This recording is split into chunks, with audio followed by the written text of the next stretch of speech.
Hello and welcome to a special interview for The Wire supported by Glenlivet Books. The Supreme Court has announced an independent committee headed by a retired Supreme Court judge to inquire, investigate, and determine the Pegasus allegations.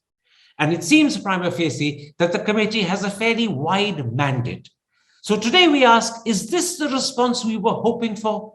Joining me to answer that question is one of India's foremost lawyers, former president of the Supreme Court Bar Association, Dushyant Dave. Dushyant Dave, as I said in that introduction, today the Supreme Court announced an independent inquiry into the Pegasus allegations, headed by a former Supreme Court judge, Justice Ravindran, with fairly wide terms of reference.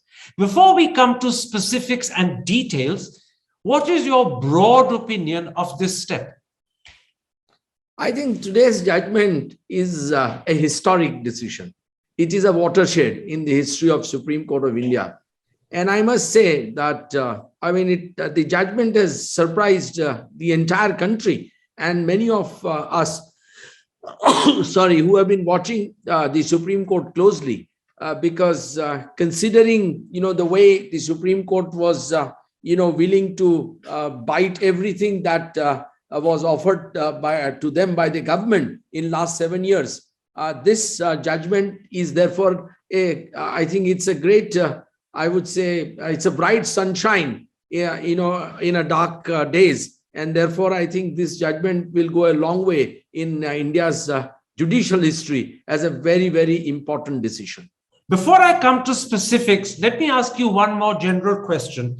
The Supreme Court used very strong language both about national security and about privacy. The court said the government cannot expect or receive a free pass in terms of national security, and it categorically said that privacy is about the rights of individuals.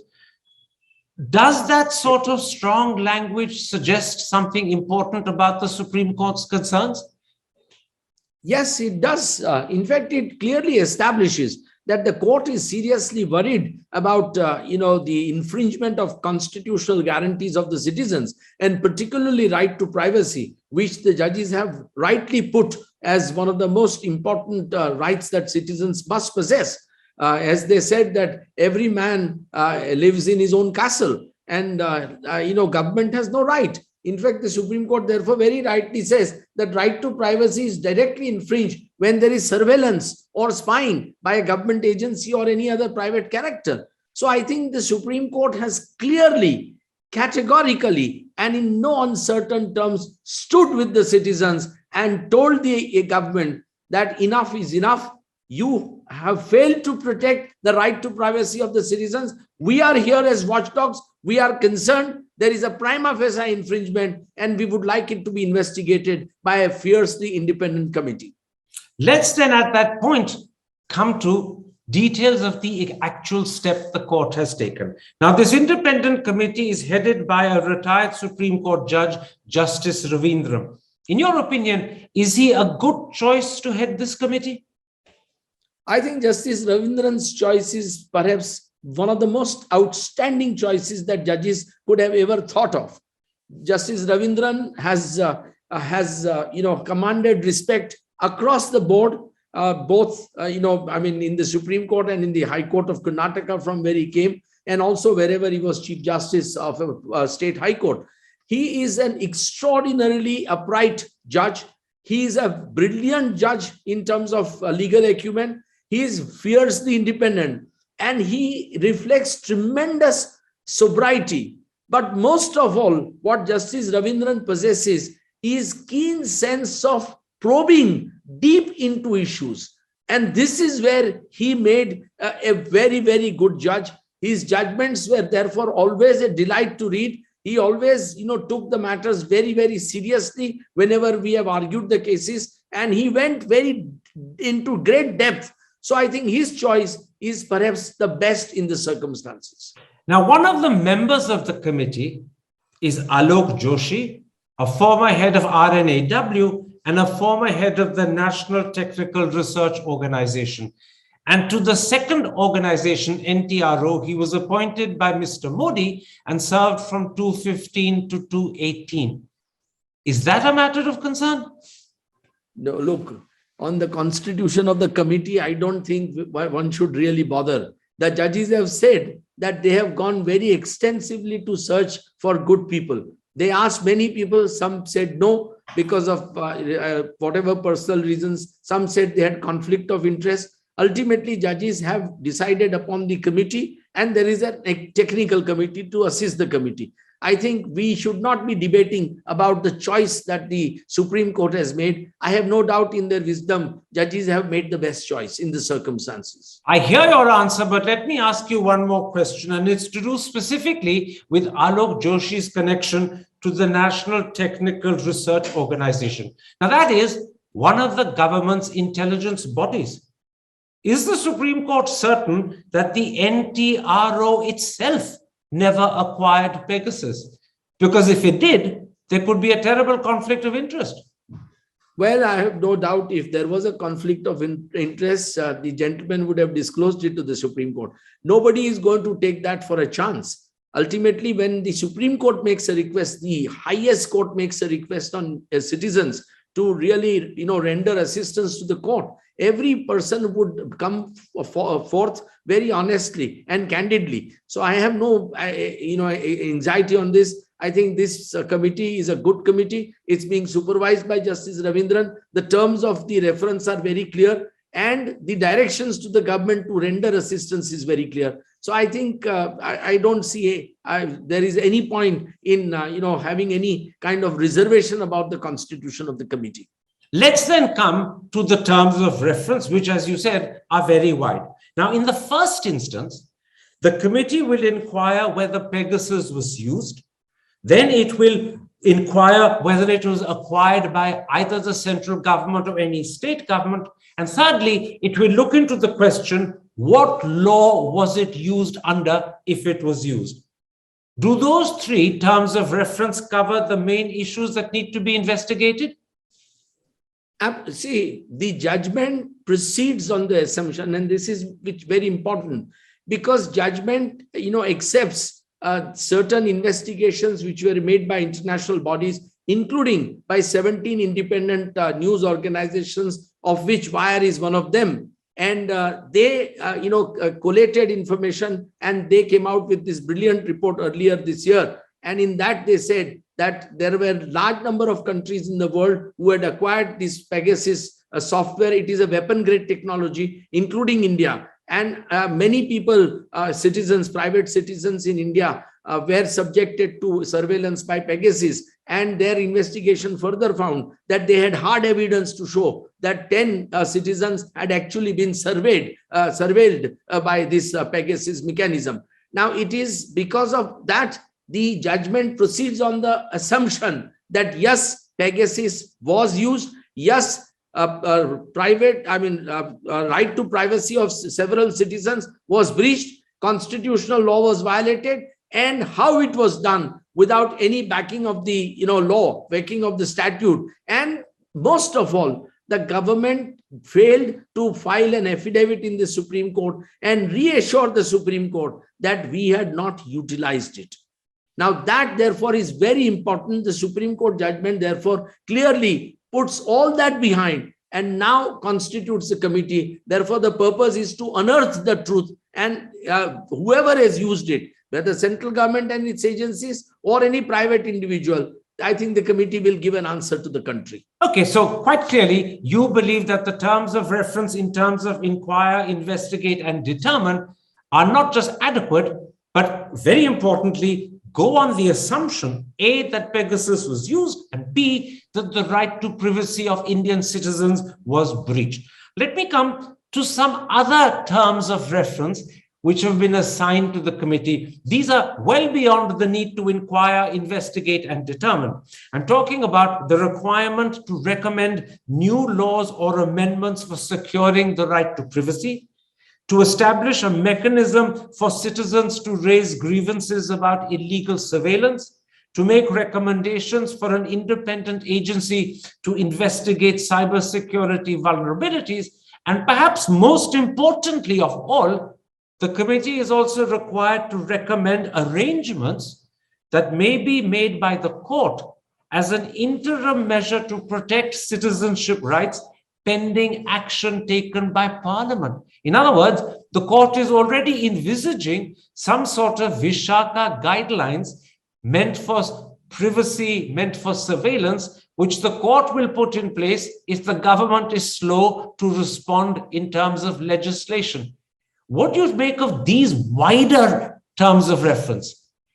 See, first and foremost, it completely reflects the court's deep concern about the lives of the citizens and their safeguards of their constitutional rights. Secondly, the court has deliberately utilized what legally is recognized as a continuing mandamus to oversee.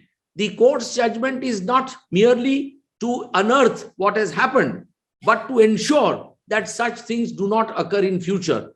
And court therefore felt that the existing mechanism is wholly insufficient. In the garb, in the pretext of national security, the executive cannot really trample upon the fundamental rights of the citizens. The court therefore has very rightly said that we must have therefore explore a future mechanism by law, which will ensure that such recurrences do not occur ever. And if the parliament takes its own sweet will time, then the judges have indicated very clearly that they will issue necessary direction in that regard. So to that extent, I would say that judgment is fairly comprehensive and it is a very, very robust judgment which the judges have given. We're coming to the end of this interview, Mr. Dave. Let me ask you two last questions, and I'll approach the matter this time from a different direction. Many lawyers have said that Section 43 of the IT Act, read with Section 66, makes it clear that the government cannot hack phones even on grounds of national security. Quite simply, hacking a phone is a cyber crime under the IT Act. Do you agree with that? Undoubtedly, hacking is absolutely illegal per se, as per existing law. But the government has been authorized in a given case that the competent officer can authorize surveillance of phones for various reasons which are provided in the law, including where national security is involved, to fight terrorism or etc., etc. But it must be done on a lawful procedure. If lawful procedure is not followed, Pegasus is a clear case where no such procedure has been followed. But beyond not following legal proper procedure, isn't there a difference between hacking, which is what Pegasus does? Not only does it listen to your conversations, it also switches the phone on, it takes photographs of you, it records what you're doing. In other words, it's like a spy camera in your home. And there's a difference between that, which is hacking, and surveillance, which the government can authorize under the law. Clearly, hacking of the Pegasus type cannot be authorized under the law, no matter what procedure you follow. Absolutely. I mean, Pegasus is no. As per the existing laws of India, there is no question, and judges have proceeded on that basis, that Pegasus is unauthorized, illegal, and unconstitutional. In which case, my last question, if this committee comes to the conclusion that the government, whether central government or a state government acquired Pegasus, then doesn't it automatically follow that that government broke the law? Because Pegasus, when used, can only hack, and hacking is illegal. So if you've acquired Pegasus, that's proof you broke the law, unless the government can actually argue, we bought it but never used it. There is no doubt about the fact today's judgment also is a prima facie indictment of the government, because the government has singularly failed to ensure that citizens, spying does not take place without authority of the law. So to that extent, the judgment is a clear indictment today. But yes, if the committee does find that government or even a private individual at the instance of government was involved in buying Pegasus and utilizing that to spy on citizens, I think it will be the worst indictment of any government. There is no doubt in my mind that in that case, it will be a very, very serious embarrassment for the government. Just one last question of clarification. Can the government or any agency of the government credibly argue we bought Pegasus but never used it, therefore we haven't broken the law? No, I mean, it would be very difficult for them to argue, because the Israeli company has categorically said, it says on its website, it has said so in its statement, that we only have offered it to the government. Now, if Pegasus was used against private citizens, and if government had bought it, then presumption is that government utilized it against private citizens. Period. That's very clear. There cannot be any explanation. If the government or any agency of the government bought Pegasus, the logical, natural, automatic conclusion is it was also used. No one buys an expensive thing like Pegasus to keep it sitting on the shelf as a decoration piece. That is very, very clear. I thank you, Mr. No one else could have bought it.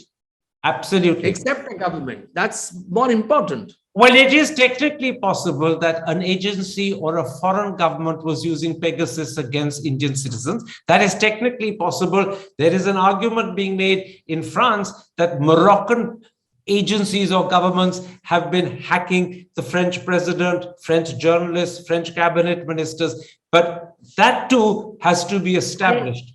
Let me respond to that. I don't think any foreign country or foreign agency would be interested in Indian journalists or Indian activists or certain Indian citizens of of interest to the present government, and spy on them. That would Absolutely. be unthinkable.